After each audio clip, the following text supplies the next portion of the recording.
오늘 시간에는 주님의 뜰에서 살게 될 하늘에서 복 있는 자라는 제목의 귀한 말씀으로 은혜 나누시겠습니다.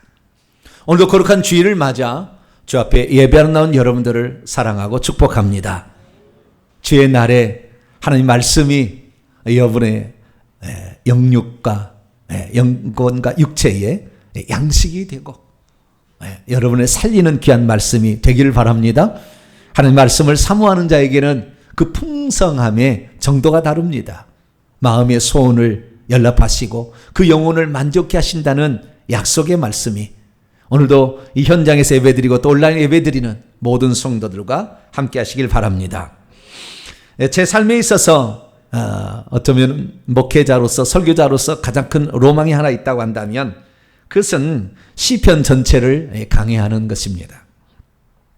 왜냐하면 시편은 자신이 살아온 삶의 흔적들을 간증으로 표현하는 시이자 노래이며 기도의 간구이기 때문이죠.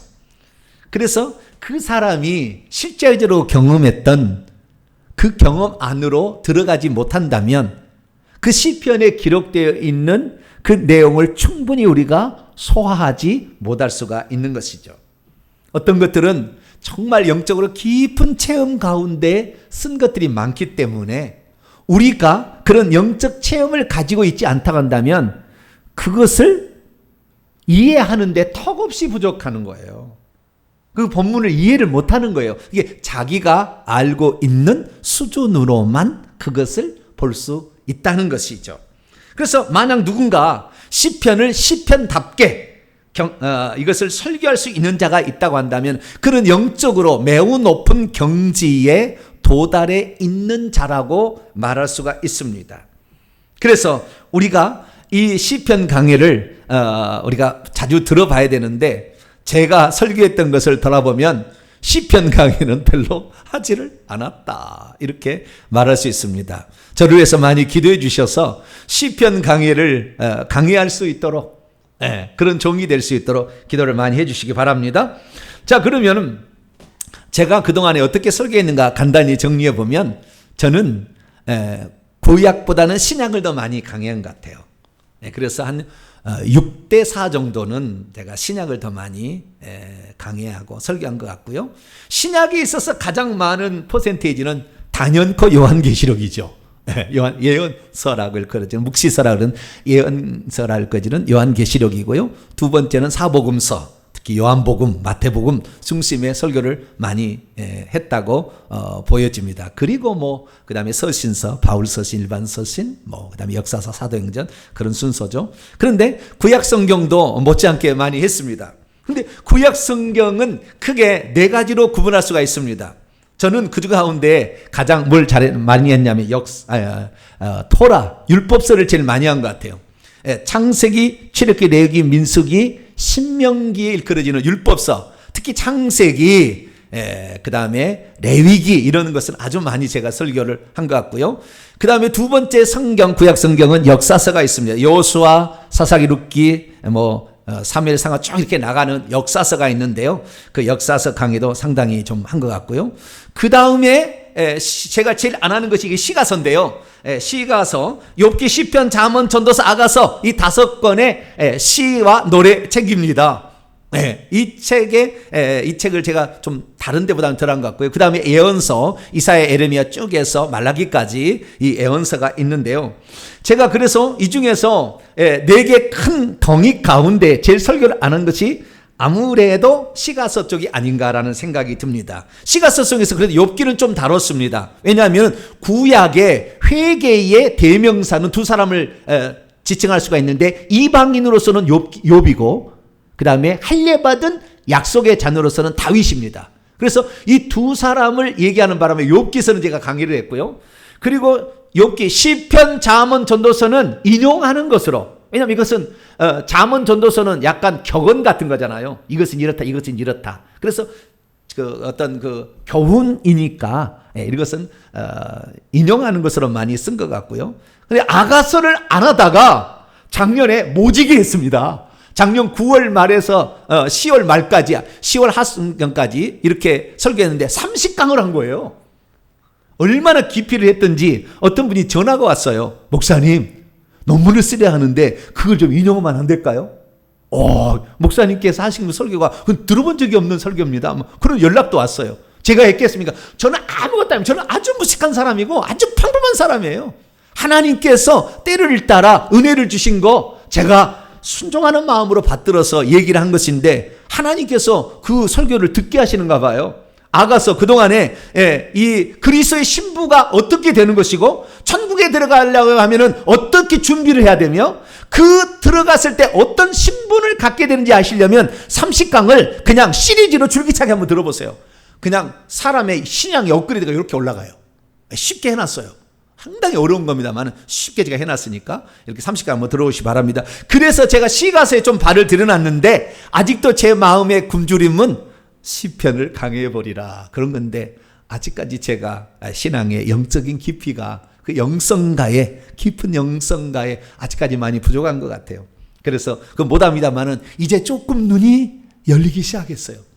그래서 모처럼 제가 시편을 가지고 본문을 택해서 설교를 하는 제 일생에서 몇 번 안 되는 그 설교를 지금 하고 있는 겁니다. 오늘 이 시편 말씀이 여러분의 생애에 놀라운 획기적인 인생의 또 신앙의 발전을 위한 복된 못자리판이 될 수 있기를 축원합니다. 자, 그러면 시편은 어떤 책입니까? 시편은 제가 보니까요, 예수님께 그랬어요. 예수님 부활하신 다음에 사람들을 제자들을 만날 때 그 시편에, 그러니까 모세 율법과 선지자의 글과 시편에 기록된 것이 다 이루어져야 하리라 이렇게 얘기하므로 시편이 메시아에 대한 예언을 많이 가지고 있다는 것을 예수님이 얘기하셨죠. 그러니까 우리가 시편을 공부하지 않을 수 없는 것은 메시아를 제대로 알려면 이 시편 22편은 메시아의 죽음에 관한 정확한 그 예언이 다 나와 있잖아요. 그렇듯이 이 많은 것들이 메시아에 관련된 이런 그 예언들이 기록되어 있는 거죠. 그래서 우리가 시편을 읽어야 되고요. 무엇보다 시편은 자신이 하나님을 경험했다는 것을 간증으로 써놓은 거니까 하나님을 만난 자라는 그 하나님이 어떤 분인 자라는 것을 정확히 아는 자가 써놓은 거예요. 그러니까 그 하나님의 그 영광스러움을 자기가 경험하지 못한 자는 시편을 읽어도 별로 감흥이 없다 그 말이에요. 그런데 자기가 그 하나님을 만나고 천국의 영광스러운 모습을 이게 알게 되면 그 시편을 읽을 때 감격하는 거죠. 시편의 내용 보면은요, 천국의 모습이 어떻고 생명책이 있다는 거, 그리고 우리가 기도할 때 눈물을 하나님께서 눈물병에 받아놓고 있다는 말까지 다 나옵니다. 그리고 죄라는 것이 무엇이고 어떻게 하면 그 죄가 용서받아서 이 구원받을 수 있는지까지 다 나와요. 그렇기 때문에 루터가 종교개혁을 할 때 시편 강의를 하고 종교개혁을 한 거예요. 회개를 하면 하나님 용서해 준다는 것을 시편 강의를 통해서 루터가 발견한 거거든요. 그러니까 이 죄가 무엇인지, 그리고 어떻게 죄사함을 받고 구원을 받는 건지, 그리고 의인과 악인의 결말이 어떻게 끝나는 것인지도 다 시편을 우리에게 말해주고 있기 때문에 우리는 시편을 좀 사랑하고 읽어야 합니다. 그러면 오늘 제가 읽었던 시편 65편의 말씀은 어떤 말씀일까요? 시편 65편은 1절부터 13절까지 되어 있는데요. 크게 세 부로 되어 있어요. 1절부터 5절까지는 구원하시는 하나님, 그 다음에 6절부터 8절까지는 창조하시는 하나님 만물을, 그 다음에 9절부터 13절까지는 은혜를 베푸시는 시혜자이신 하나님, 이것을 노래하고 있는 거예요. 그 중에서 오늘 제가 선택한 것은 65편 1절부터 4절까지 말씀을 제가 선택을 한 거예요. 그러면 이 시편 65편의 말씀은 목회자들이 어떤 식으로 설교를 하느냐, 크게 두 방면에 이 말씀이 인용이 됩니다. 첫째는 2절의 말씀이 자주 인용이 돼요. 기도를 들으시는 주여 모든 육체가 주께 나옵니다.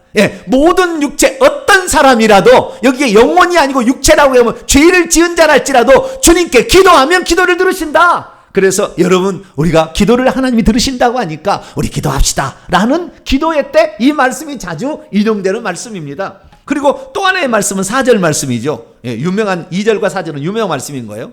주께서 택하시고 가까이 오게 하사 주의 뜰에 살게 하신 사람은 복이 있나이다. 우리가 주의 집 곧 주의 성전의 아름다움으로 만족하리이다. 주의 뜰이 있고 주의 집이 있고 주의 성전이 나오잖아요. 그래서 이것은 결국에 교회를 상징하는 거다. 이거 구약이니까 이것은 신앙으로 본다면 교회를 상징하는 것이니까 여러분 교회에 와서 기도하고 예배 드리고 교회에서 봉사하면 하나님께서 좋은 것으로 여러분을 만족해 할 거니까 주의 복된 교회에 와서 여러분 기도도 많이 하시고 충성하십시오 라고 헌신 예배 때 많이 설교를 하는. 지금은 헌신 예배가 없죠. 옛날에는 헌신 예배가 있어요. 여전도의 헌신 예배, 남성교회 헌신 예배, 막 청년부 헌신 예배, 안수집사 헌신 예배, 막 그런 거 있잖아요. 그래 많이 인용하는 본문입니다. 그러면은 시편 65편은 기도하면 하나님이 기도를 들어주신다는 핵심일까요? 이 2절의 말씀이 4절 말씀, 교회를 사랑하고 교회 와서 봉사하고 교회에서 예배드리고 찬양하면 하나님이 좋은 것으로 만족시켜 주신다는 그런 본문일까요? 물론 그것을 오늘날로 우리에게 적용한다고 한다면 그런 개연성이 있습니다. 그리고 틀린 건 아닙니다. 틀린 건 아니에요. 그러나 시편 기자가 이것을 썼을 때에 본래 어떤 상태에서 이걸 썼는지에 관해서는 약간 거리가 있습니다. 그래서 오늘은 제가 이 시편 기자가 이 시편을 쓰게 됐을 때 어떤 상태에서 이 시편을 쓰게 되었는가, 그것을 통하여 우리가 장차 누리게 될 영광스러움이 있는데, 저는 이 설교를 전부 다 울었어요. 설교 준비하다가 그 영광스러움 앞에서. 왜냐하면 이 시편이 여 시편만이 아니고 이 시편의 다양한, 이건 다윗의 시인데 다윗의 시가 있거든요. 다 읽어보게 되면 이게 다 짠해지는데 제가 그 설교를 하면은 한 몇 시간 해야 됩니다. 그 다 빼버렸어요. 중요 핵심 사항만 오늘 얘기를 하게 될 텐데, 이 본문 말씀에서 우리는 무엇을 알 수 있느냐? 이 시편 기자가 영성이 아주 깊은 자다. 그리고 천국의 실상을 알고서 이 본문을 썼다라고 말할 수 있어요.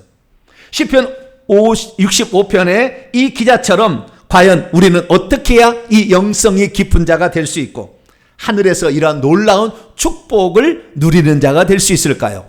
오늘 본문 말씀을 여러분 주목하셔서 들으셔가지고 여러분 일생일대에 잊혀지지 않는 설교의 오늘 시간이 한 편의 시간이 될 수 있기를 간절히 바랍니다. 자, 그럼 오늘 본 말씀 어떤 말씀입니까? 시편 기자인 다윗, 여기 보게 되면 그 앞에 제목이 있잖아요. 다윗의 시, 인도자를 따라 부르는 노래. 옛날에는 영장으로 부르는 노래.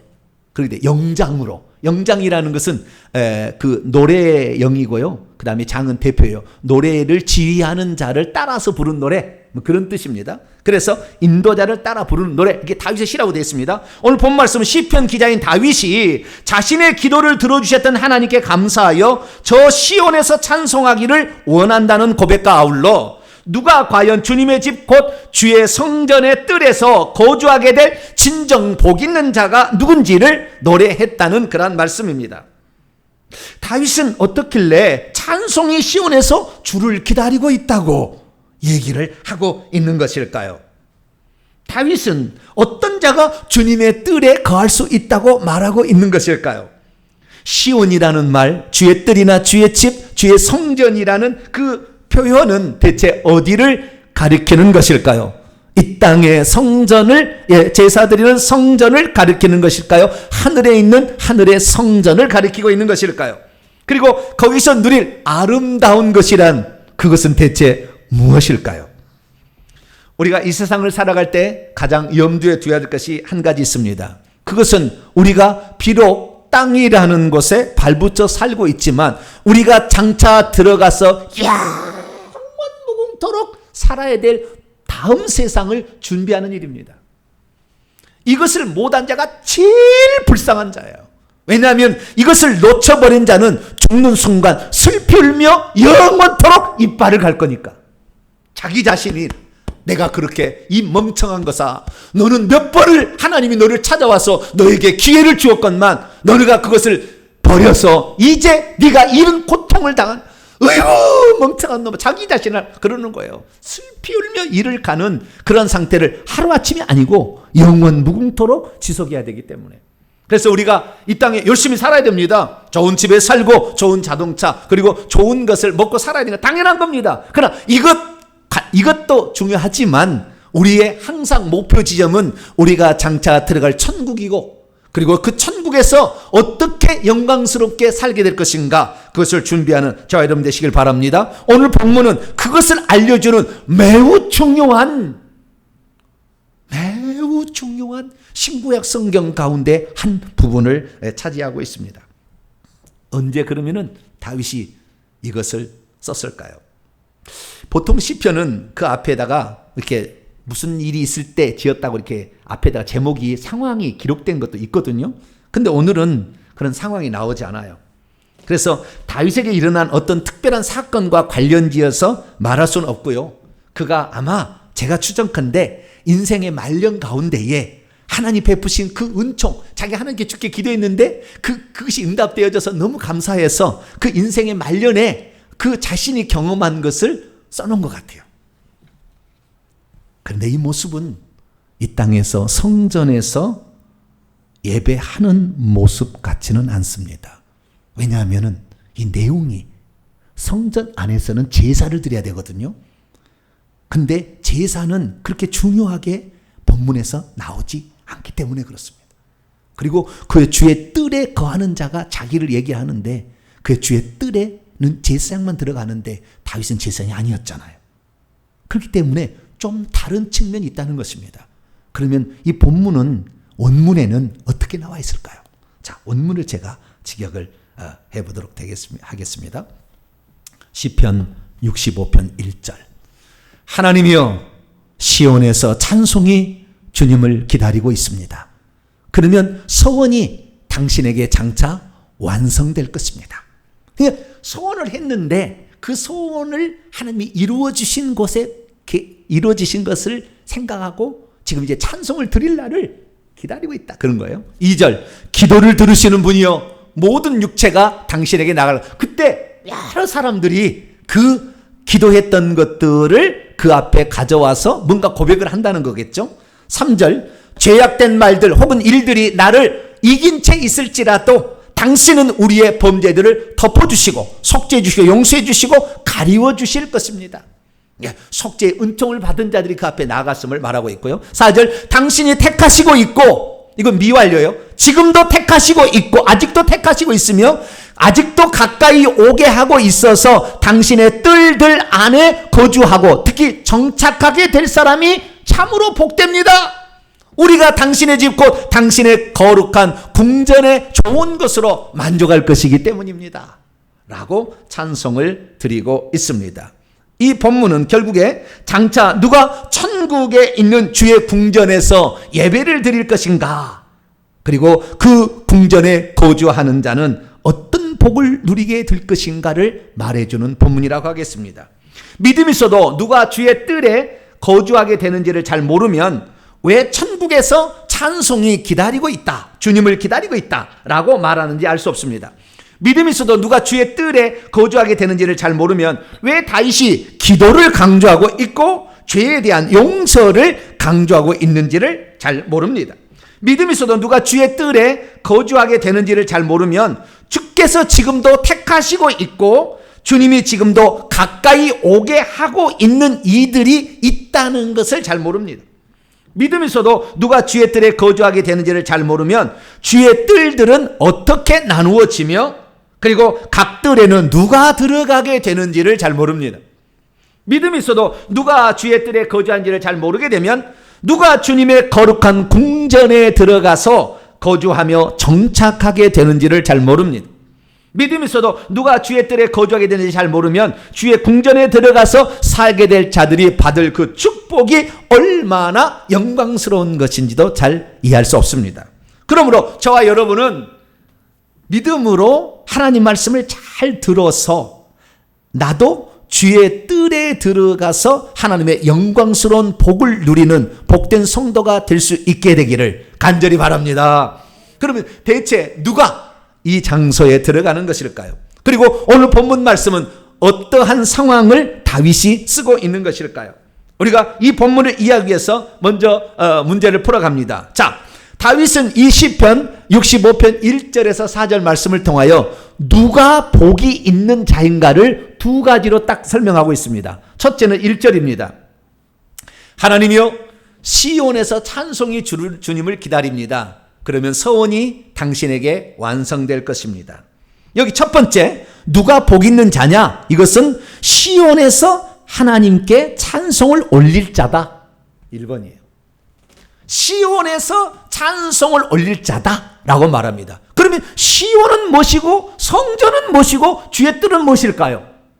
우리 차이를 좀 이해해야 됩니다. 시온에서 주님을 찬양하는 거하고 성전에서 찬양하는 건 다르잖아요. 주의 뜰에서 찬양은 다르잖아요. 그럼 시온은 대체 무엇일까요? 시온에서 주님을 찬양하는 자가 복된 자다. 이 의미는 대체 무엇일까요? 우리는 시온이라는 것을 사무엘 상에서 비로소 발견하게 되는데요. 사무엘하 5장 7절에 보면은 처음에 나오는 것이 시온성이 처음 나오는 거예요. 사무엘하 5장 7절에 거기에 보면은 다윗이 이 시온이라는 말을 처음 씁니다. 그것은 다윗이 가나안 땅을 정복을 해야 되는데 가나안 땅을 정복하지 못해서 여부수 거민이 다윗 시대까지 살고 있었던 요새 같은 성을 하나를 발견합니다. 그것은 젖과 꿀이는 가나안 땅에 북쪽, 남쪽, 동쪽, 서쪽 한가운데 있는 산이에요. 그것을 일컬어서 시온산이라고 합니다. 무슨 산이요? 시온산. 네. 요즘에 간판에 뭐 시온 부동산 이렇게 있잖아요. 시온이라는 말이 가끔 나오잖아요. 네. 시온. 이 시온산은 어떤 산이냐? 여부수 거민이 거주하고 있던 것을 다윗이 빼앗아가서 다윗성이라고 일컫는 그런 산이에요. 제가 그래서 그 성이 어떻게 생겼는지 잠깐 제가 사진을 준비해 왔습니다. 왼쪽에 보면 이게 전부 산인데요. 초록색, 오른쪽에 초록색 부분과 약간 빨간색 비슷한 부분, 이렇게 두 개의 부분으로 나누지 않습니까? 이 부분이 있는데 그 아래쪽에 있는 빨간색 계열의 그 작은 거, 약간 길다랗게 이렇게 벌레처럼 되어 있는 거 있잖아요. 그 부분이 다윗성이라는 것이고 그게 시온산입니다. 이게 다윗이 맨 처음에 뺏었던 것은 이 예루살렘 네모나게 돼 있는 크게 오른쪽에 네모나게 크게 바깥쪽 선이 이게 예루살렘 성입니다. 전체 예루살렘 성이고 예루살렘 성은 처음부터 그렇게 안 돼 있고 시온산에서만 사람이 살았어요. 그래서 시온산을 뺏어 가지고 다윗성이라고 일컫게 되고 인구조사했다가 잘못해서 제사 지내는 것이 그 북쪽에 초록색 부분으로 돼 있는 약간 이렇게 벌레처럼 머리 하나 이렇게 있는 그 초록색, 그게 바로 성전산이에요. 오른쪽에 보면 그 성전이 헤롯 성전이 지금 있지 않습니까? 그래서 거기 성전산, 그 산은 모리아산이라고 하는 산입니다. 그러나 시온산이라는 말이 하나님이 계시는 도성이라는 말로 확대가 됩니다. 그래가지고 나중에 이 모리아산도 다 예루살렘의 동쪽에 위치한 오른쪽에 시커멓게 되어 있는 데는 이제 기드론 골짜기고 기드론 골짜기 건너편에 해발 800m의 감람산이 있어요. 감람산이 있어서 우측으로 내려가면 벳박에 베다니, 그다음에 쭉 내려가게 되면은 여리고성까지 나옵니다. 요단강까지. 그리고 동쪽이에요, 그쪽이. 그리고 동쪽 부분에 있는 그 골짜기 옆에 있는 이 높은 지대를 전부 다 시온산이라고 얘기를 하는 거죠. 그래서 성경은 나중에 시온산을 어떻게 표현하느냐 이렇게 얘기합니다. 시편 48편의 1절 2절 보면 우리가 노래를 많이 부르죠. 여호와는 위대하시니 우리 하나님의 성 거룩한 산에서 극진히 찬양 받으시리로다.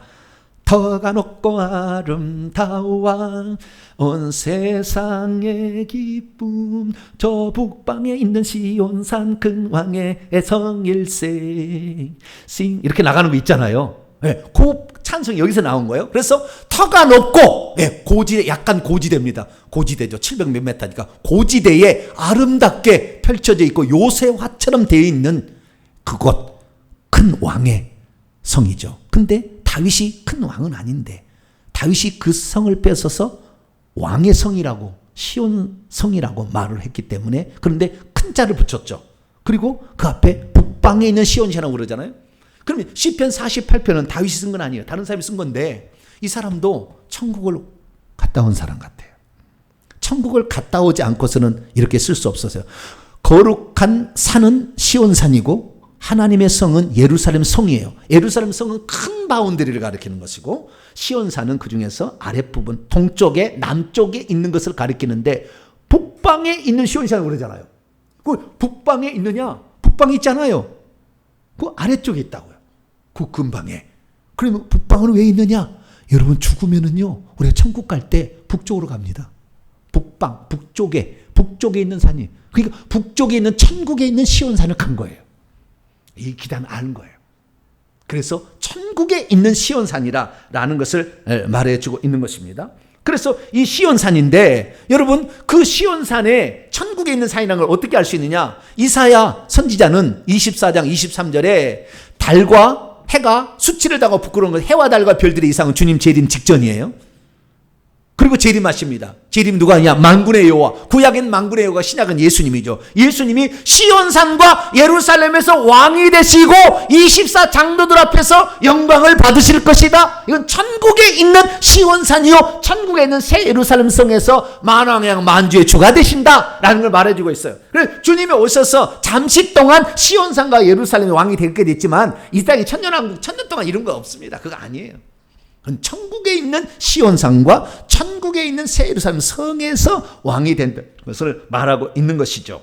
그래서 우리는 신약의 성도들이 이 시온산이 어떤 것이냐? 우리가 보세요. 시온에 남아있는 자, 예루살렘에 머무르 있는 자, 거의 비슷한 개념이잖아요. 그렇죠? 근데 신약 성경을 보게 되면 히브리서 기자가 이렇게 얘기한 거예요. 히브리서 기자도 안 거예요, 천국을. 너희가 이미 가까이 나온 채 있는 곳은 시온산과 살아계신 하나님의 도성인 하늘의 예루살렘, 그리고 그 예루살렘의 시온산의 아버지의 보좌 앞에 둘러 진치고 있는 천만 천사들, 장자들의 총회, 계속 나와요. 그래서 나오니까 천국에 시온산이 있고 그 다음에 큰 바운더리 예루살렘 새 성이 있는 거예요. 그래서 실제로 천국 가보면은 큰 바운더리의 새 예루살렘 성 안에 한가운데 시온산처럼 산이 하나 있어요. 그 산을 시온산이라고 부르는 겁니다. 그래서 그 시온산에서 나와서 하나님께 예배를 드리죠. 그 천국 새 예루살렘 성 안에는 산이 한 개밖에 없어요. 그 시온산 하나 있는 거예요. 그 시온산의 밑으로 쭉 있습니다. 그래서 그 시온산에 집을 짓고 쭉 아래까지 살게 되는 거예요. 그런데 그것을 표현하고 있는 것이죠. 그래서 요한계시록 14장에 보게 되니까 누가 복 있는 자냐? 그 시온에서 주님을 찬양할 자가 복 있는 자라 첫 번째 그랬는데, 이 시온산에서 뭐 하느냐? 어린 양과 더불어서 14만 4천 명이 거기서 예배를 드리고 있는 거예요. 네, 찬양을 드리고 있는. 그 다음 구절 14장 1절부터 6절을 보면은 이 어린 양의 이름과 아버지의 이름을 쓴 자에는 이 정결한 처녀 같은 이 14만 4천 명 외에는 부를 수 없는 노래를 부르고 있다고 얘기하고 있어요. 그러니까 천국에 가도 우리가 다 똑같이 노래하는 게 아니라 24장로만이 노래하는 게 있고 그 다음에 14만 4천 명이 노래하는 게 있고 화다한 무리들이 노래하는 노래가 달라요.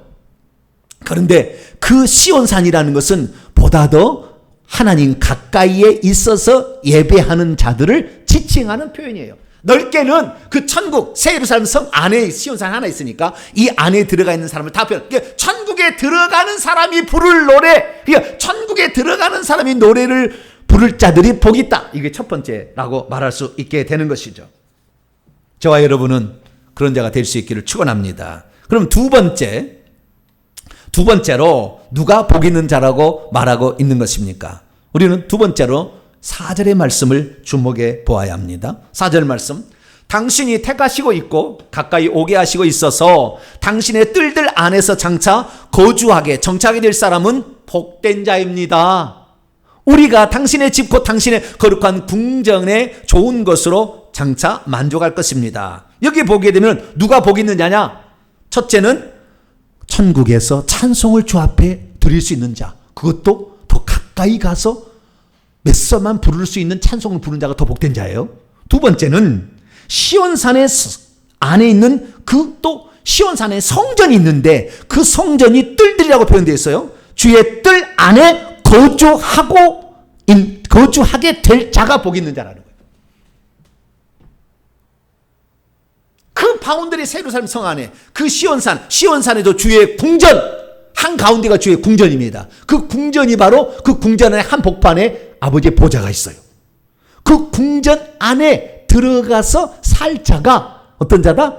복된 자다 라고 말하고 있다는 것입니다.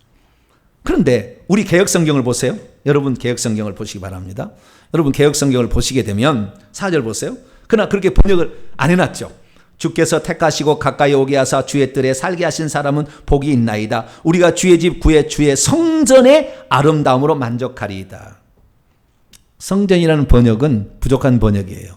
왜냐하면 바이트 성전이 아니고요. 헤칼이라고 돼 있어요. 히브리어 원문을 보면 헤칼이라는 것은 플레이스예요. 궁전, 왕의 거처, 왕의 사는 집, 이것을 지칭하는 거예요. 그러니까 성전이라 한다면 보통 제사 드리는 곳이라는 개념이 강하잖아요. 여기 헤칼이라는 것은 제사 드리는 장소의 개념이 없고 그것보다는 어떻게 해요? 왕이 거주하는 거처를 지칭하는 게 헤칼입니다. 그래서 제가 번역을 하게 될 때 어떻게 보이냐면은 당신의, 근데 그 카도시란 말이 붙었어요. 형용사 holy, 거룩한이 붙었어요. 그래서 당신의 your holy 궁전의 place예요. 당신의 거룩한 궁전의 좋은 것으로 만족할 겁니다. 이렇게 말하고 있는 것이죠.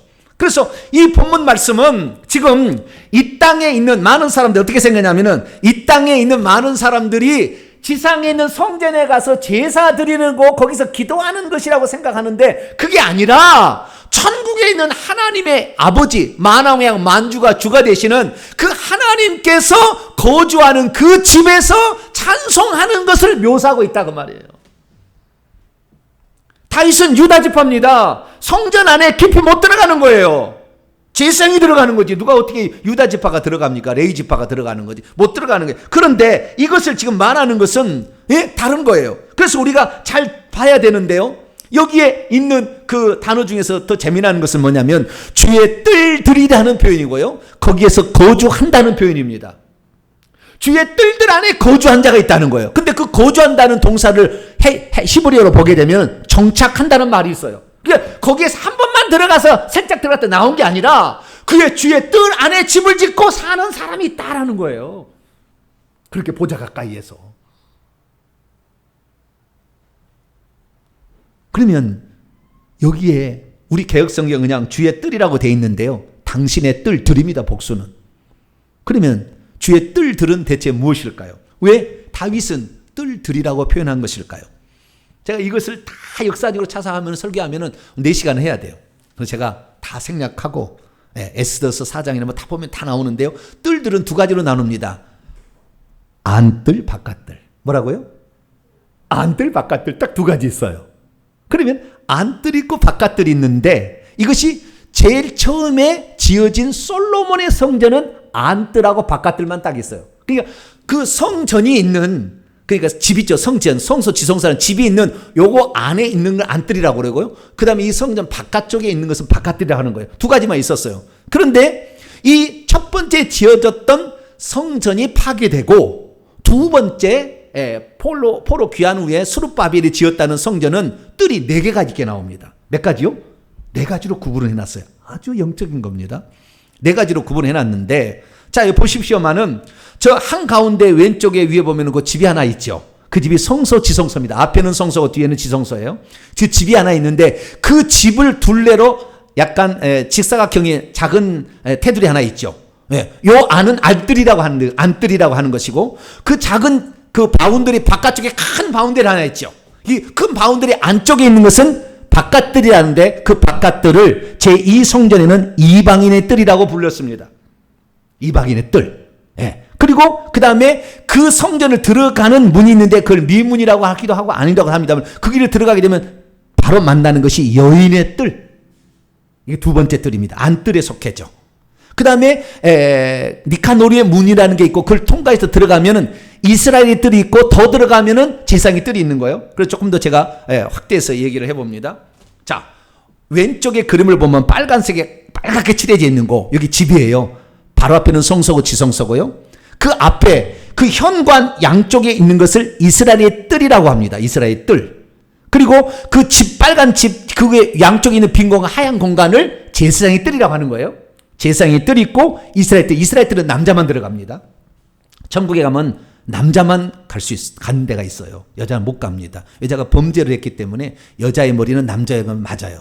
그래서 이스라엘 뜰이 있고요. 그 이스라엘 오른쪽에 보세요. 이스라엘 뜰에서 니카노리의 문을 둥그랗게 되어 있는 계단을 내려오게 되면 그 안쪽에 십자가처럼 되어 있는 게 여인의 뜰이죠. 여인의 뜰. 여기는 이스라엘의 여인이 들어가는 거예요. 그런데 아까 얘기했던 이 여인의 뜰 말고 그 작은 바운드리로 큰 바운드리 안에 있는 또 여기 안에 있는 이방이 들어가는 이 네 가지 뜰로 되어 있는 것입니다. 그래서 뜰은 총 네 가지로 이렇게 되어 있는 거예요. 그런데 천국에 가서 진짜 가가지고 천국의 사람들이 어떤 것이 보니 뜰은 곧 그 안에 들어가는 사람들의 신분을 가르쳐 주는 거예요. 그래서 천국에 가시게 되면 첫 번째, 두 번째, 세 번째, 네 번째가 다 다르는 거예요. 들어가는 구역이 다른 겁니다. 앞쪽으로 보좌 가까이 가는 길로 다른 겁니다. 그래서 제가 이 차이가 무엇인지를 작년에 아가서 강의를 통하여 제가 얘기를 해놨어요. 그래서 아가서의 말씀을 보게 되면 거기에는 네 종류, 아가서 6장 8절에 보면 네 종류의 신분이 있다고 그래요. 그래서 이방인의 뜰부터 시작한다면은 시녀 신부, 그 다음에 비빈 신부, 왕후 신부, 왕권 신부라는 이 네 가지로 차이가 있다라는 것을 말씀을 드렸어요. 특별히 성막에서도 그게 차이가 나오는데, 성막에서도 바깥 그 성막에서 봉사하는 자들을 비교해 본다고 한다면은 시중 드는 자 느디님 사람들 있고요. 그다음에 레위인들이 있고 제사장이 있고 지성소에는 대장이 들어가죠. 그래서 이 네 단계가 있다는 걸 말해주는 건데, 이 다윗은 그 주의 뜰이라는 것은 원문에 보면은요, 크게 보게 되면은 모든 뜰을 다 지칭하는 거지만 특별히 안뜰이라고 해석하는 것이 더 옳다라는 것이 더 많아요. 그렇기 때문에 기왕 여러분들이 천국에 들어간다면 주님 보호자 더 가까이 가는 안뜰에 들어가는 복된 성도가 되기를 축원합니다. 그러면 대체 저 안뜰, 넓게는 그 새 예루살렘 성이 이 전체 천국이지 않습니까? 이 천국이 새 예루살렘 성인데 이 성 안에 들어가는 사람들, 이 사람들 또는 더 안쪽에 들어가는 뜰에 들어가는 사람이 되기 위해서는 어떻게 해야 될까요? 어떤 사람이 거기에 들어간다고 말하고 있을까요? 시편 기자는 4절에 이렇게 말하고 있습니다. 두 종류의 사람들이 그 안에 들어간다 라고 말하고 있습니다. 누가요? 두 종류의 사람들. 첫째는 당신이 선택하시고 있는 자. 끊어져요. 당신이, 주님이 선택하시고 있는 자. 이게 첫 번째예요. 두 번째는 주님이 가까이 오게 하시고 있는 자. 미완료예요. 계속해서 지금도 주님이 선택하시고 있는 자가 있고, 그 다음에 주님 앞으로 가까이 오게 하고 있는 자가 있다라고 말하는데, 이 사람들이 당신의 뜰들 안뜰 안에 들어가, 넓게는 그냥 뜰이고 작게는 안뜰 안에 들어가 거주하고 장착하게 될 사람이 복 있는 자라고 말하고 있다는 것입니다. 자, 그러면은 첫 번째, 당신이 택하신 자는 누구일까요? 여러분, 제가 작년과 올해 깨달은 놀라운 진리는 이 땅에 하나님이 특별히 구별해서 보낸 자가 있다는 겁니다.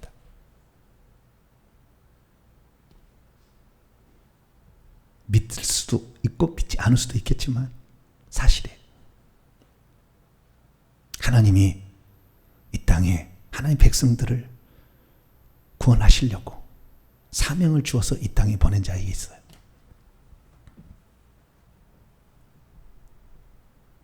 그가 하나님이 택하신 자예요. 주님의 제자, 12제자가 되는 것은 자기가 제자가 되고 싶다고 제자 되지 않았어요. 주님이 지명하여 불러서 제자로 삼은 겁니다. 그래서 지정한 사람이 있는 거예요.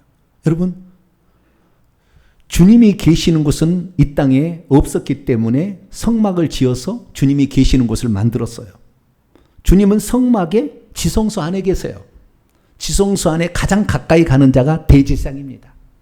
근데 그 다음에 성소는 제사장이 들어가는 것이고, 그 다음에 그 바깥에는, 안뜰에는 레위인이 있는 것이고, 물 기다려주고 장작 갖다 주는, 번제단과 물들 갖다 주는 이 섬기는 자들, 수종들은 느디님 사람들, 회막의 수종들, 여인들이 왔다 갔다 하는 것이고, 그런데 거기에서 제사장이 되는 것은 주님, 저는 주님께 더 가까이 나가서 섬기기 위해서 제가 제사장 되기를 원합니다.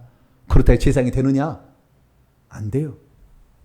아론과 그의 아들들만, 후손들만 제사를 드릴 수 있다고 하나님이 정해버렸습니다. 그래서 우리가 알아야 될 것은 하나님께서 모든 사람이 타락해서 멸망으로 갈 때 굳건히 지조를 지키고 자신의 목숨을 바쳐서 주께서 부탁하신 일을 이루도록 이 땅에 보내진 사람이 있다는 거예요. 그 사람이 어디냐? 안뜰에 들어간다 이거예요. 그 안뜰에 더 앞에 있는 24장로에도 들어간다 그 말이죠. 그건 지정석이지 우리가 들어가고 싶다 해서 들어갈 수 있는 것은 아니라는 거예요. 그래서 누구를 하나님이 가까이 하시느냐 정했습니다. 출애굽기 19장 22절에 여호와에게 가까이 하는 제사장들을 정한 거예요. 그래서 이 땅에 있는 성전과 하늘에 있는 그 궁궐의 중간 단계는 이 환상의 에스겔 성전을 보게 되면 이 레위 사람 제사장들은 내 성소의 직분을 지켰은즉 내게 가까이 나와 수종을 들게 할 것이다. 그들은 내 성소에 들어오며 그 아까 집 있는 거기까지 들어가는 거예요. 내 상에 가까이 나와서 내게 수종될 것이다. 정해놓은 겁니다. 그래서 정해진 자가 있는 거예요. 이 정해진 자는 우리가 결정할 수 있는 게 아니에요. 토기장이가 어떤 그릇은 귀 있을 그릇을, 어떤 것은 천이 있을 그릇을 만들 권이 없겠느냐? 그렇기 때문에 그건 주님이 하는 거기 때문에 여기에는 우리가 엉강샘신 거예요. 그럼 주님이 정한 사람이 이 땅의 시대별로 계속해서 만들어서 이 땅에 보내고 있다는 거예요. 그런 종을 만나는 교회는 복이 있는 것이고 그런 종의 말씀을 듣는 사람은 복이 있겠죠. 네, 그런 게 있다는 것이고요. 그러면 목사님 우리는 그런 사람이 아닌 것 같은데 우리는 그럼 주님 가까이 나갈 수 없습니까? 아니요. 가까이 나갈 수 있는 게 또 하나 있다고 얘기하는 거예요. 예, 또 있다고 얘기하는 거예요. 다시 4절을 한번 봅니다. 당신이 택하시고 있는 자만 있는 게 아니라 주님이 가까이 오게 하시고 있는 자도 있다는 거예요. 주님이 가까이 오게 하시고 있다. 그러니까 주님께서 우리에게 구원을 선포했을 때에 그 구원의 말씀을 듣고 나도 주님 나라에 귀하게 쓰임받기를 원합니다라고 주님 앞에 가까이 나가기를 사모하는 자는 주님께서 쓰신다는 거예요. 그걸 어떻게 아냐면요. 여러분 이거 아셔야 돼요. 구약에 제사장이 있었지 않습니까? 제사장이 있었는데 그 제사장이 제대로 일을 감당을 못해. 그러면 다 망하는 거 아닙니까? 영적으로 다. 그러면 하나님께서 그럴 때 어떻게 하느냐? 그러면은 대제사장이 엘리 대제사장 타락했고 홈리아 비나스 타락했으니까 다 망해버려라 그러지 않는다 그 말이에요. 제사장이 자격을 없는 자라도 대제사장으로 세우는 거예요. 사무엘을. 그것을 뭐라고 하느냐? 나시린이라고 얘기합니다. 뭐라고요? 나시린. 그럼 나시린 어떤 거느냐? 나시린은 자기가 하고 싶다고 소원을 해서 되는 거예요. 하나님이 지정한 게 아니고 자기가 제사장이 되고 싶다고 소원을 해야만이 나시린이 되어서 쓰임받는. 삼손은 나시린입니다. 하나님 선택하는 거지만 나시린이에요. 사무엘도 나시린입니다. 그리고 세례 요한도 나시린이에요. 하나님이 지정한 것도 있지만 나시린이에요. 그래서 나는 제사장으로서 하나님이 택한 자가 처음부터 보낸 자가 아니라 할지라도 하나님 가까이 가서 살 수 있는 자는 하나님 가까이 가서 섬기기를 원하는 천국을 침노하는 열정을 가지고 하나님께 나아가게 된다면 하나님께서 그런 자를 가까이 오게 하신다는 거예요. 그럼 어떤 자가 가까이 오게 하시느냐? 두 구절이 나와 있는데요. 1절, 2절에 첫 번째 조건이 있고요. 3절에 두 번째 조건이 있어요. 첫 번째는 뭐냐? 하나님이여 시온에서 찬송이 주를 기다립니다. 그러면 서원이 당신에게 장차 완성될 것입니다. 기도를 들으시는 분이시여 모든 육체가 당신에게 장차 나갈 겁니다. 다윗이 천국의 환상을 보니까 하나님 성전에 가까이 나간 사람은 대장인데 자기는 유다 지파로 가는 성전에 못 들어가는 거예요. 그래서 하나님께 소원한 겁니다. 내가 주의 뜻을 이루어드릴 테니까, 내가 주님을 행복하게 해드릴 테니까 주님 가까이 나가게 해주십시오. 소원을 한 거예요. 나시린처럼 다윗이 기도를 드린 거예요. 그랬더니 하나님께서 진짜로 다윗에게 엄청난 복을 주셔가지고 세상 그 어떤 대지상보다도 더 하나님을 가까이 섬길 수 있는 그런 영광스러운 것을 그에게 하나님 허락하신 거예요. 그래서 이제는 내가 그 시온에 가서 나의 소원을 이루어주신 그것을 주님께 찬양할 날을 나는 지금 기다리고 있습니다. 이걸 지금 찬양하고 있는 거예요. 저와 여러분은 자격이 없어도 내가 주님 나라를 위해서 내가 이런 자가 되겠습니다. 마음의 소원을 하나님께 드리시고, 그래서 그 일을 이루어 드리신 그 하나님께 그 하나님 보좌 가까이 나와서 찬송을 올려드리는 복된 성도가 되기를 축원합니다. 그래서 어떻게 하느냐? 기도를 통해서 시작한다. 주님, 내가 이렇게 살기를 원합니다 라고 주님께 기도를 드릴 때 누구든지, 모든 육체 누구든지 기도할 수 있어요. 안 하면 안 되는 것이고 누구든지 자격이 있다. 그래서 누구든지 목마르거든 내게로 와서 마시라 주님께서 얘기하신 거예요. 두 번째 조건은 뭐냐? 3절에 나와 있어요. 내게 있어서 죄악된 말들과 죄악된 행위들이 나를 이기고 있지만 주님은 우리의 범죄들을 덮어주시고 속죄해 주셔서 우리 용서해 주시고 가려주실 분인 것을 믿고 자신을 깨끗하게 하는 자죠. 그 용서를 경험한 자만 들어가는 거예요. 죄가 있는 자는 못 들어가는 겁니다. 죄가 있다는 것은 더럽다는 것이고 더러운 것은 더러운 귀신이니까 귀신이 많이 있다는 거예요. 그것을 다 회개해서 털어내야 하나님 보좌 가까이에 갈 수가 있다. 여러분들은 여러분 자신을 날마다 회개해서 깨끗하게 하길 바랍니다. 깨끗함의 정도가 하나님 보좌 가까이에 이르는 위치예요. 더러운 사람은 못 가는 겁니다. 그래서 우리는 오늘부터 날마다 회개하며 나아갈 수 있게 되기를 축원합니다. 그래서 우리가 천국에 들어갈 때 여기에 주의 뜰들이라고 복수로 얘기했지 않습니까? 그러니까 다 차이가 있다는 겁니다. 여러분이 주님을 만나고 싶다고 천국에 들어갔는데 주님 저 왔어요. 그리고 주님 앞에 보좌로 갈 줄 아세요? 택도 없는 얘기입니다. 주님 보좌 앞에 갈 수 있는 자는 맨 앞에 있는 사람밖에 못 가요. 뒤에 있는 사람은 뭐 하느냐? 오직 한 가지 방법이 있어요. 두 가지 방법이 있네요. 그 주님을 만날 수 있는 거는 두 가지 방법이 있는데 하나는 주님이 신방 올 때 만날 수 있어요. 주님이 신방 오시면. 그러지 내가 가가지고 뭔 소리야 나 주님 만나러 갈까? 여기는 올 수 있지만 천국에서는 안 돼요. 두 번째는 뭐냐면 주님이 부르실 때 나가는 거예요. 특별히 부르실 때 너 아무개 와라. 그러면 저 뒤에 있는 사람 예배 드릴 때 항상 고정석입니다. 앞으로 못 갑니다. 내가 일생에 죄 짓다가 마지막에 어떻게 회개해서 천국에 들어갔어요. 그런데 주님을 위해서 일평생 목숨 바쳐서 수고하고 장가도 안 가고 사도 바울처럼 산 사람이 어이 바울 내가 왔네 차 한잔 하세요. 절대 그럴 수 없습니다. 그 속에 다 여러분 가시마지만 바울이라는 집에요 수천 명의 종들이 섬기는 자가 있어요. 그 종들로 섬기는 것조차 영광스럽게 생각합니다. 그 안에 들어가서 그러지 여러분 다 똑같지 않아요. 그러니까 여러분들이 얼마나 여러분을 깨끗게 하느냐에 따라서 주님께서는 그런 자를 가까이 오게 하신다고 그랬어요. 그리고 하나님께 천국에 대한 열정을 가지고 열심을 가지고 기도할 때 하나님께서는 그 기도하는 자의 서원 너의 그 바람을 이루어준다. 그래서 기도를 들으시는 주라 그런 거예요.